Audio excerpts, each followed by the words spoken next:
Hi guys, how are you doing? It is, I don't know, some Sunday in July, and it's high time for a update of what I've been stitching on. I made notes this time, yay. I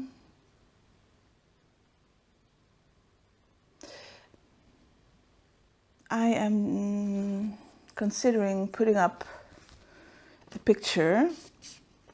I just thought of it. So, because I'm worried.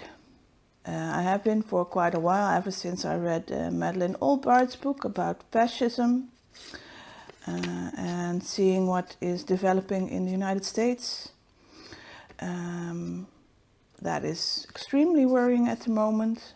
And I think I'm going to put up a picture that is in the National Holocaust Memorial Museum, I hope I say that right, in Washington, D.C., which lists the early warning signs of fascism. Let's play bingo, shall we?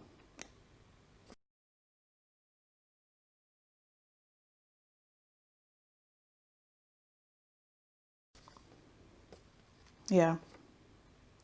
That's why I'm worried. If you are able to vote in the US, please vote. Please register to vote. Please, if you can, register to vote through the mail. There's no such thing as mail fraud voting.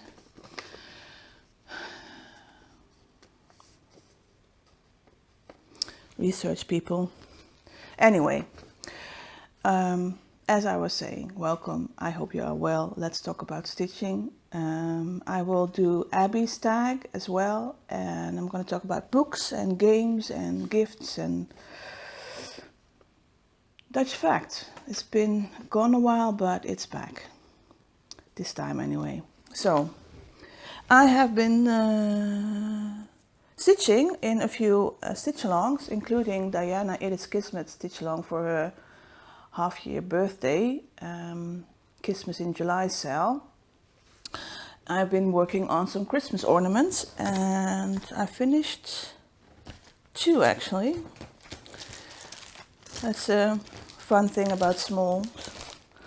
So I had started this previously, the drawn thread Christmas baskets. I had started this one, I stitched this one before for Diana, but now I started for myself, and I was doubting what to do, if I would do single ornaments or in a row or in a square like this. And this is what it turned out to be.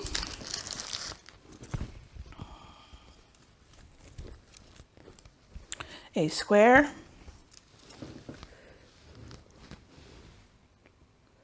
And it is on a Picture This Plus linen in sand. It's 40 count, 40 counts. And I did it 1/2, and I'm pretty happy with the results. As always, it's not focusing well, but oh well. I used some of the recommended colors, and where I didn't have them in my stash, I just substituted for something that I liked. Yeah. So that's gonna have to be finished, and I think next weekend is gonna be another international FFO week, flosstube FFO weekend.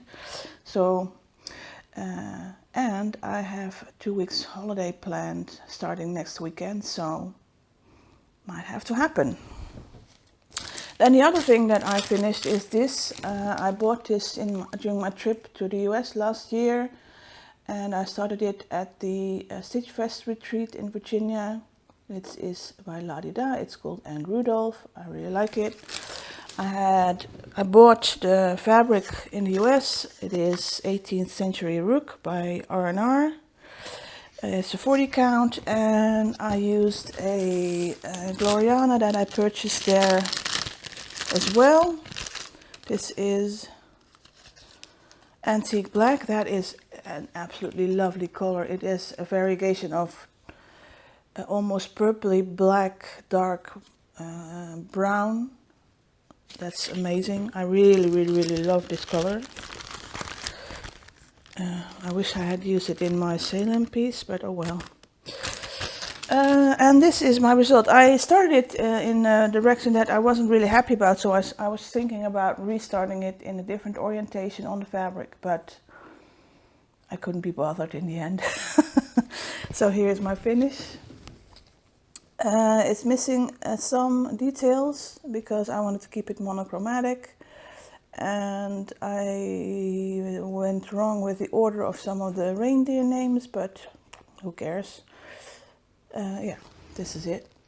It's showing up lighter, the fabric showing up lighter than it is in real life. It's more of a darker grayish brown, but yeah, I love this. And the reason that I thought I might want to orientate it differently is that now I have only half of the fabric left to use for a bigger piece, but oh well.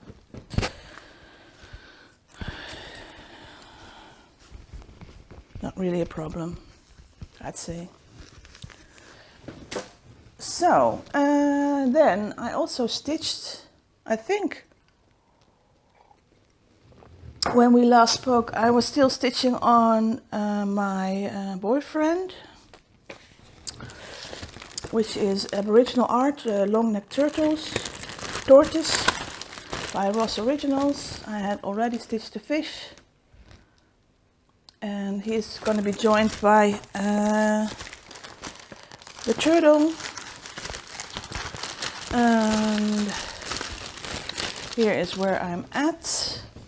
I am very close to a finish, and the whole outline is done, and I'm just filling in. And I have regular stitchy sessions on Zoom with friends, and that's filling in. This is really well suited for that. So I need to fill in this and the little leg and the part of the neck and the head. That's it, I'm done. Oh, I need to start back up again because I'm so close. And then on top is my husband. God, yeah. Love this so much. And then I joined in another cell, the diversity and inclusion cell and representation matters cell, which is something that started on, I think, on Instagram to support having more diversity in stitch patterns and stitch on anything you want as long as it's about diversity. So I went through my stash, and I have this book by, I think it's Brenda Keyes. Yeah, Brenda Keyes.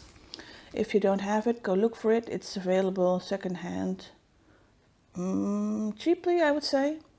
And it has a lot of really beautiful projects, smalls, because it's miniatures. And I saw this one on the back. Well, I saw it in the book, but it's on the back, so it's convenient to show. This is based on a Matisse painting, Nude II, I think. And I thought that would be perfect. So I went and I found the fabric for it, and that is going to be listed in my description box because I can't remember. I think it's an R&R.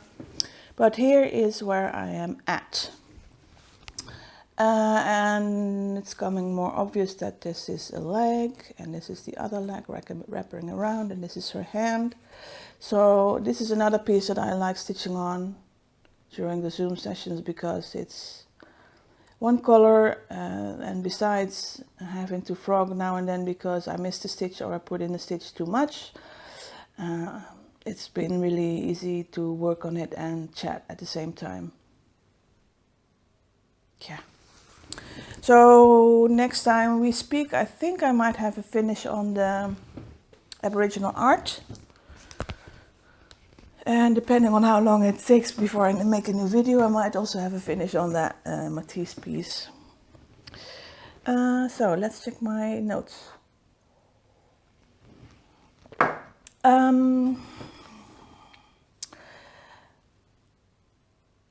Yeah, shall we do the tag first, because then I can talk about my purchases and other stuff after that. I need to look up the tag questions, so expect an awkward jump cut here. If you want to join in on this tag, Abby Bellastitch, I will link her YouTube channel, has made this tag, and the hashtag is Bellastitchpandemic tag. Please put that in your video description box so that it can be searched, and then we can all have a look at how you are doing in this pandemic. And the questions are in the description box of the video. I will link that as well. I need to find it in my tablet though. Let's see. Here we go. So it's 12 questions, so it should be relatively fast. What country are you in is question 1. I'm in the Netherlands, which is in Europe. Probably best known for Amsterdam, the, how do you call that, main city? Capital. When did you start staying home? I started, well, I always work from home, but my last official meeting that was already sort of taking into consideration certain corona rules about not shaking hands and sitting apart was on March 11 or 12. And that was the last time that I had. After that, I worked from home and didn't have any more in-person meetings until June. So that's, and I'm still basically trying to stay home a lot, but we'll get to that. So March 12 probably. Did staying home bother you? Well, I did talk about this a bit at the start of the pandemic in one of my videos, that I am used to working from home already, so I would only travel for meetings usually, so that would be about, depending on the type of project, 2 to 3 times a week I would be traveling, and depending on where I needed to go I would take the train or use my car, and most meetings would be with up to 5 people, but there is a certain meeting that I have to attend regularly that is 12 people, and one that is about 20. So various sizes and groups. So I wasn't too bothered by the fact that I work alone anyway, I work from home anyway. The only thing that I really had to adjust was that I was used to shopping a lot more frequently for groceries, because I basically would buy dinner and cook it and have it for 2 days in a row and then buy new groceries. So what I started doing was making lists and planning meals for at least a week ahead, and that was one of the major adjustments for me. Other than that, I found that I got used pretty quickly to online meetings. It took a bit of scrambling around to find the right applications for my desktop computer to make it work smoothly, and I found that mostly my what's the English word?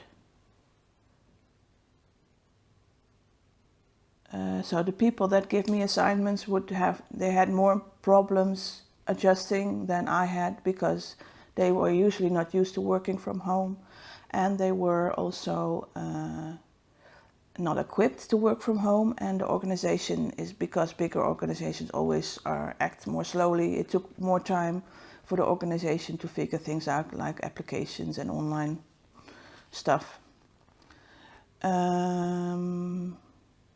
The thing that I did realize was very different is that you can't just go out and say, okay, I'm going to go for a walk, because where I live, everybody had to, that was contained at home, was allowed to go for a walk, but that meant that at certain times of the day it would be very busy. So I didn't want to subject myself to that, so I just used my home trainer instead. So there were many weeks where I just basically for a whole week almost not went outside of my door, and that is very different. So next question, are you an essential worker? Well, no, not in the government terms, but I am self-employed, so if I don't work, then I have no income, because self-employed also means you don't automatically get Social Security. So in that sense, it was essential for me to keep working as long as I could, and that was no problem at all. But I'm not a nurse or anything like that. Number 5, how do you cope with the current situation? Well, the current situation in the Netherlands is different from, for example, the United States. We have been seeing a steep decline in number of new cases and deaths since May. So at the start of June, our lockdown regulations were laxed a lot.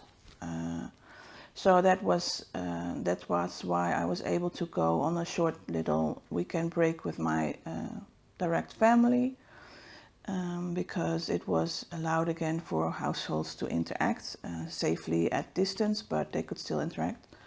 So ever since June, things have been quite quickly opening up again. In June, I think places like hairdressers were open again. We were allowed to travel more by public transport again. And I think in July even more things were opened up, like gyms and saunas, things like that. I don't keep up really well with it anyway, but because I am still a bit worried, because we have it under control, but it's not gone. And I have people in my direct family that have a higher chance of, well, they have a reduced immunity, so I don't want to expose them to anything unnecessarily.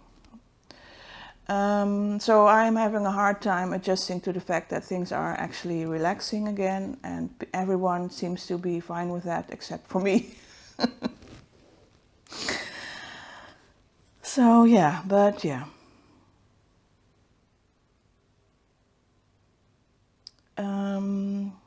During the lockdown, well, we never had a really lockdown, because we were allowed to go out for necessary groceries. We didn't have to wear masks. We just had to do social distancing and stay inside as much as we can. And if we had signs of any kind of flu symptoms, that we were to quarantine, as well as our housemates, our household.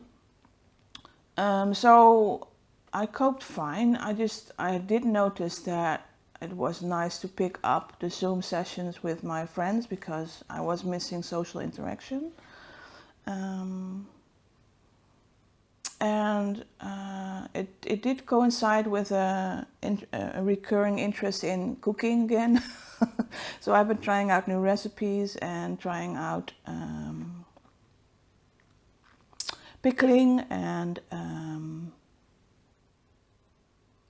how do you call it? Oh man, it's Sunday morning and my brain's shut off.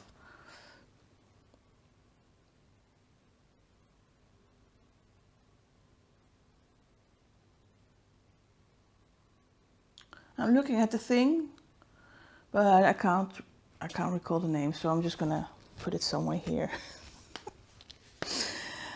I can't even recall the Dutch name, so that's how much my brain is shut down. How many projects have you started since lockdown? Well, I started the thing that I just showed you. And I started the biscornu that I showed you last time, and the ornament that I showed you last time. So I think three things. I haven't been on a stitching frenzy or anything like that, because a lot of my life hasn't changed that dramatically.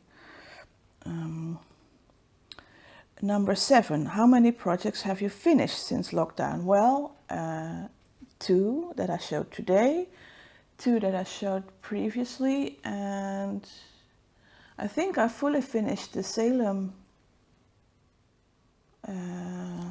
hanging, wall hanging, and some ornaments. Yeah, I finished a lot of Easter style ornaments as well that I've put away, so they weren't in my memory. So yeah, I started those as well. So I started a lot of Easter ornaments and finished those and fully finished those. So yeah, but I don't think that's because usually around May I have a fully finishing session. So that's not out of the ordinary for me. Number 8, where have you been doing your pandemic stash shopping? Well, ever since I came back from the US last year, I haven't really been feeling the need to shop because I did a lot of shopping there. So even during market, I didn't feel the need to purchase anything because, and what I have shopped is mainly related to Black Lives Matter shopping and support and donations, and other than that, stitchy shopping, I have 2 that I will go and show you later. And I purchased a pattern by Gera that I saw someone stitch on Instagram that I was really inspired by, the Anne Frank pattern. That's another start, by the way, that I forgot about. And I purchased some things from Stitchonomy, which is a Dutch stitchy store. I will link them below. And other than that, I have not purchased, except from Etsy, I haven't purchased from a local store.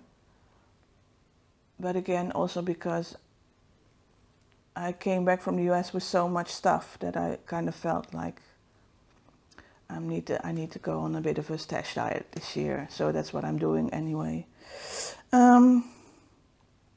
Number 9, are you joining the Damn It Megan sale? I did download the pattern. That's the sale for the pandemic chart that Long Dog Samplers has put out. It was supposed to be an anniversary chart next year, but because it was called pandemic, she decided to release it this year, and she had it for free download for 7 days in June. So if you still want it, you'll have to purchase it.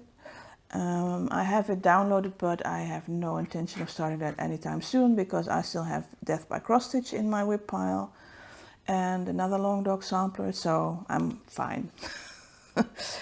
And my next question, are you joining Stitch Gems in her Schlong-along? I am still debating because that's the sale for the Mirabilia pattern which has an interesting male genitalia shown in it. I will link the pattern below, and I will link Emma's video below where she talks about it if I remember and when I'm editing. That's why I say these kind of things, because then I don't forget when I'm editing. So I am still debating because I kind of, it's a lot for just a prank. It's a lot of effort for just a prank, so I'm not sure. But I'm fully supporting and cheering her on in her efforts.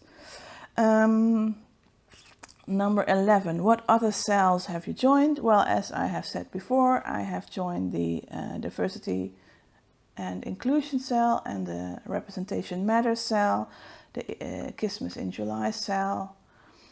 And that's about it, I think. I think we need to start a boobies sale, but I'll get to that. Number 12, that's the last question. What are you looking forward to in the second half of 2020? Well, I am going on holiday, not leaving, but I have a holiday in a week. And that's the second half of this year, so I guess I'm looking forward to that. Other than that, I see a lot of worrying things in the second half of 2020 that I'm anxious about. What am I looking forward to? Well, if everything goes well and the UK joins the rest of Europe in the getting COVID under control, I can start planning my trip to the UK next year to go to someone's, not a wedding. That's what I'm looking forward to. other than that, not sure. The future is never clear, but now it's hazy as heck. So that's a tag. Thank you, Abby, for thinking of that. Let's move on to some other things to talk about. I have been hinting at it for a while now. I did purchase 2 patterns, I think last week, because I watched Stephanie at Lindy Stitches' latest video and I was mesmerized by her boobies and I had to buy them. And if you are confused by that, then this is what I'm talking about. Let's do it like this. I ordered a PDF pattern, so these are prints of my own printer. It's officially called beach dance, but these birds are called boobies. We call them, I think they're also called gauns. We call them Jan Vergent. John of Gaunt, I guess. I don't know. But yeah, I love them. I might have to tweak them to suit my own style, but yeah. So we need to come up with a good name. I don't know if Stephanie had her name already, but we need to have some kind of Steph's Booby Cell or something. Let me know what your suggestions would be, because we need to start it. And then I had another thing on my list to buy from her, so I purchased that as well. This was a release, market release, I think last year. Her debut at market, Nashville Market. But these bunnies, bunny lace trio, I've been eyeing them for a while and I thought, well, might as well. So that's that. Then I have been gaming a bit. I've been playing the next in the series of Assassin's Creed. So I started out playing the first one a while back. I finished that and now I was on to Assassin's Creed 2, which is the first in the Ezio trilogy, if you have any idea what I'm talking about. And I absolutely loved it. It takes place in Italy during the Renaissance period, so it is all about Florence and Venice and beautiful buildings and churches and Leonardo da Vinci and Machiavelli. So it's quite fun too, because I visited Oretta in Italy last year. Is it already 2 years ago? So it is very fun to walk around in those cities that I have walked around in and see how well they did in recreating them. It was fun. I miss you, Orietta. I hope you're well. Then I finished that, and then I started the third, which is Brotherhood. And one thing that is annoying about Assassin's Creed is that the keyboard, if you're a keyboard mouse player, gamer, Assassin's Creed is not fun. I decided to try and get a controller, so I got this second-hand Xbox controller, and I am trying to learn. I've never played with a controller in my life, so I have been trying to get to grips with how this works, and it's hilarious, but I'll get there. And then I got a really sweet surprise in the mail from my friend Dunya, who knitted me this beautiful scarf. Oh, let's sew it like this. Look at that. Let's see if I can put it on without getting my hair all in a mess. Absolutely love it. Look at that. Beautiful colors, just what I like. Really, really appreciated that. Thank you very much, Dunya. Check my hair. Yeah, see, that's what happens. Cut. I'm still debating. I'm kind of getting used to my hair being longer. And I'm still debating if I'm going to cut it or not.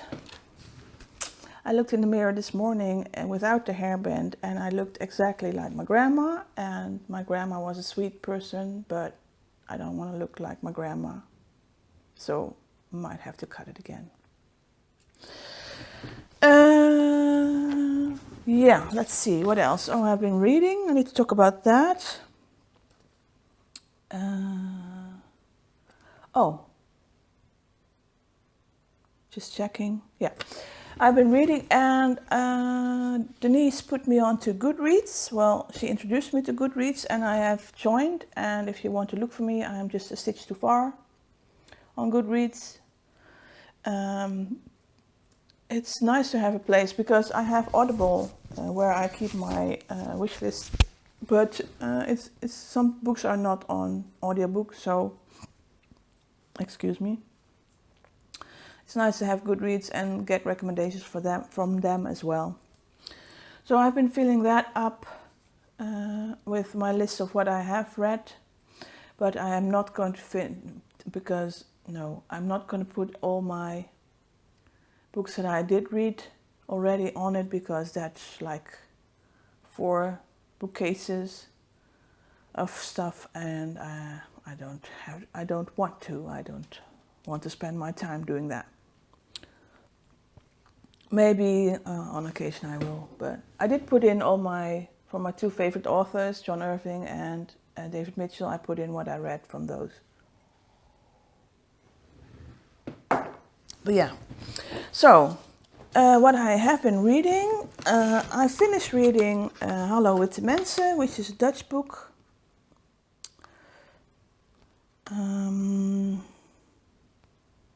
I purchased an ebook for that. I will put in a picture here.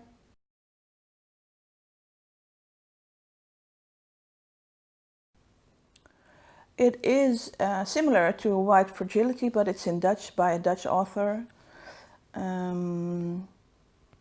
Definitely worth. I can recommend it if you're Dutch. It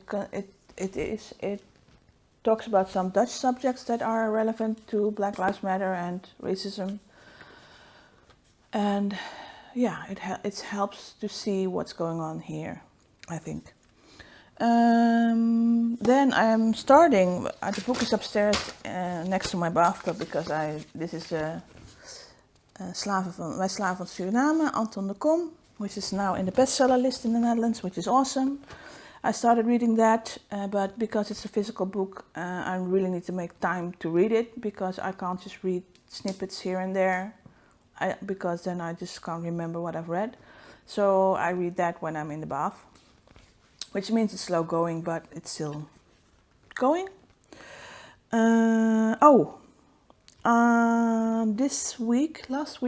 Last week, the sequel to An Absolutely Remarkable Thing by Hank Green was released. I need to find it. Hang on.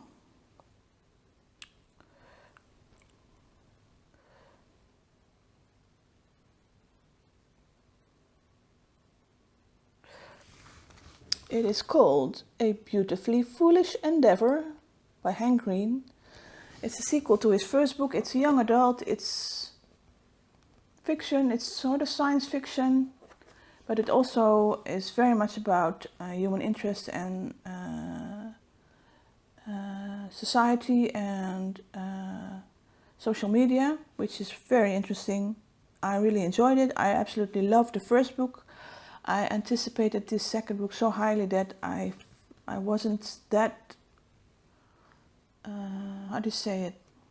I think my anticipation was so high that I was kind of a bit disappointed that I didn't feel as good as the first book. But I think that's all due to the anticipation, not to the book itself, because I thought I read it in a weekend. A weekend. So, highly recommend if you're into that kind of young adult fiction. What else did I read?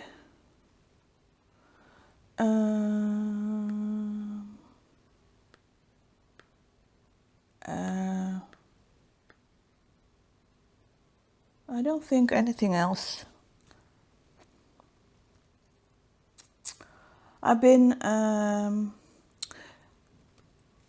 enjoying doing the challenges in, hang on, let me try and find it.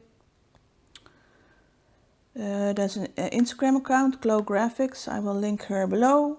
and she has a website that I will link. And she made a book. Let's go to the start. An ebook that you can purchase for less than $30 online. And it's 30 days and 30 ways to be a better ally. I will link the book below. And it gives you a daily prompt to talk about something, to think about something, to read up about something, to watch a video about a subject relating to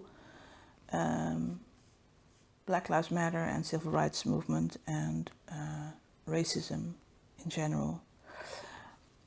If you have not read White Fragility, I would definitely recommend starting here first.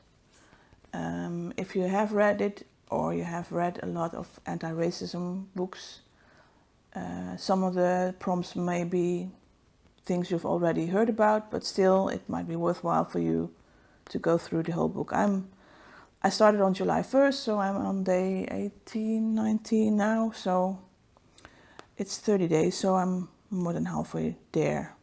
Definitely recommend. What else?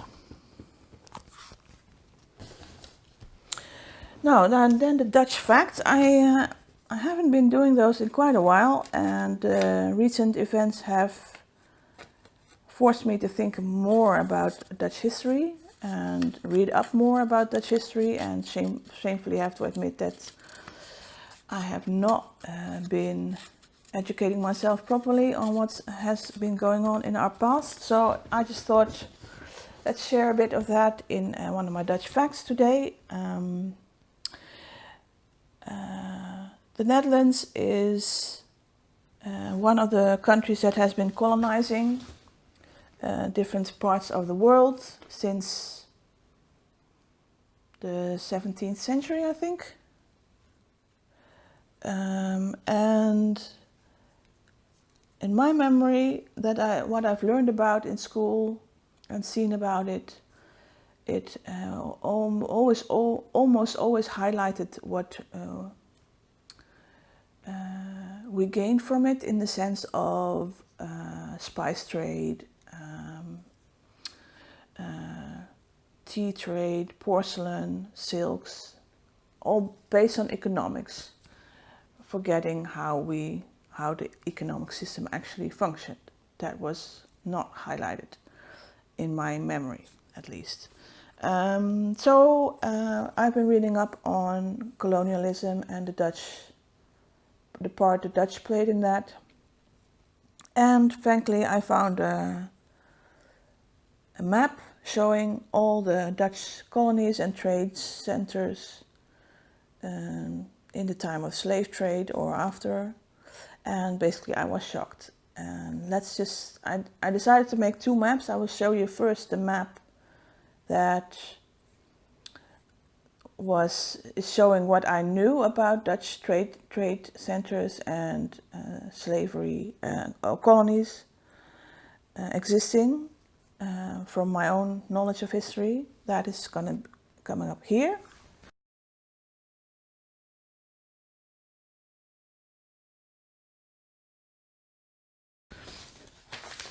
But I also made a printout because that helps me to talk about it. So apologies to New Zealand because they got cut off of the map. Sorry, Paula. But yeah, let's see, where are we? In case you're not that familiar with geography, North America, South America, Africa, Europe, Asia, Oceania. So this little green dot here, that's the Netherlands. What I was aware of is that we had a colony in South Africa because the Boers and the Afrikaners have a Dutch origin.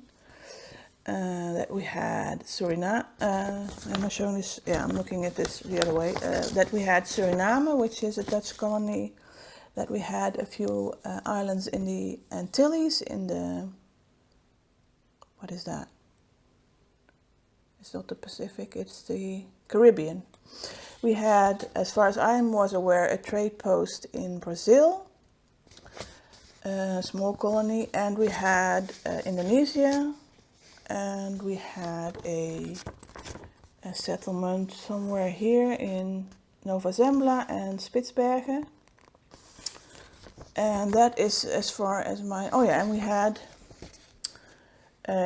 Fort Elmina, which is in current day Ivory Coast, I hope I'm saying that right, which is a slave trade center. Okay, that's as far as my knowledge went. And that's not even mentioning the fact that how we got them was something that I wasn't really aware of. So the Elmina, we fought the Portuguese over Elmina and conquered it from the Portuguese. This was, South Africa was originally just a setup for ships going to Indonesia and India for trade to get fresh water. Oh, and I forgot, there's also New York and Fort Orange, which are two settlements in the US that I was aware of.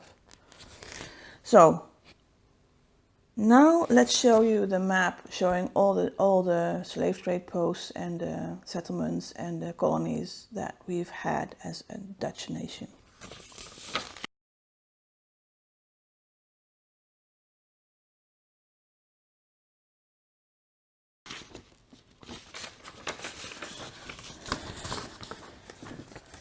Yeah, that is quite a lot of color on the map that I was not, okay, now I have to apologize for a part of the United States missing. What's missing here is a much larger area of New York and north, I think Maine or South Canada, Southeast Canada. That has fallen off this map, but it was shown in the picture that I inserted.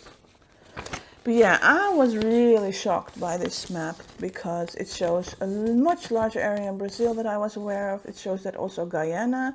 It shows that several Caribbean countries have been under Dutch ruling, including Puerto Rico, which I had no idea of, and Tobago, and I don't know what else. The list is endless. I will have a link to the wiki site where you can see more details about it.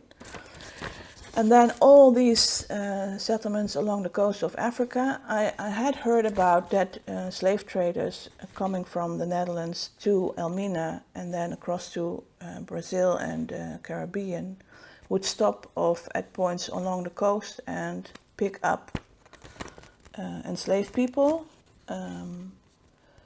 But I was not aware of how many there were actually forts and settlements by Dutch along the coast to collect enslaved people for transport, which is okay. And then we had like 10 settlements in India that I'm not aware of, and we had impact in Ceylon, or is it called Ceylon again?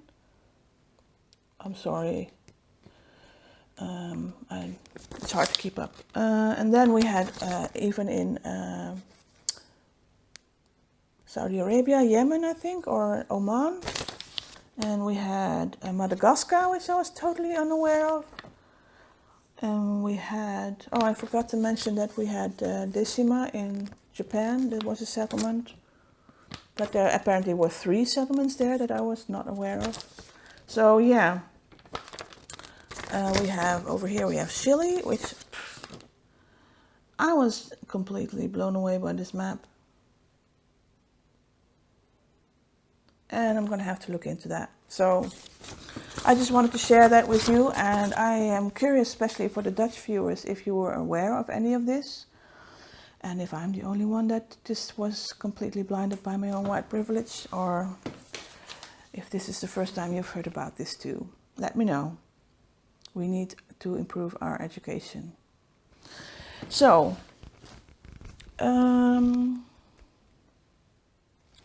that's it, I think. Checking my list. Oh yeah, I did purchase something from European Cross Stitch. but it hasn't arrived yet, so I'm still waiting for that.